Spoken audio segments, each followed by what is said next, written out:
Hello, Math 7 students. All right, today we are solving proportions, and I'm going to give you three of them to solve. One of them is easy, one of them is medium, and one of them is hard. Okay, so the easy one.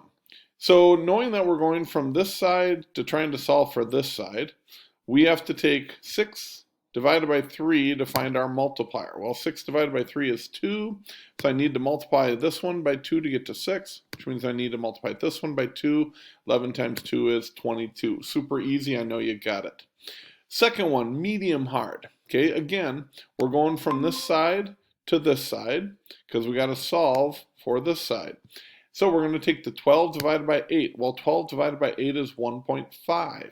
So we're going to multiply the 8 by 1.5 to get to 12. We're going to multiply the 9 by 1.5 to get to 13.5.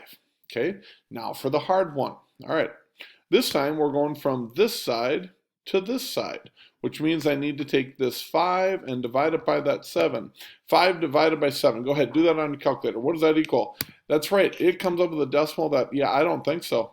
It's a repeating long decimal. It goes on forever and ever. It's too hard to do it that way. So this is one of those that I started going through with you where we have to do it the other way, where we have to take the two numbers that are in the opposite corners, 4 and 5, multiply those together. When we do that, we then divide that by the number that's the third, the final number.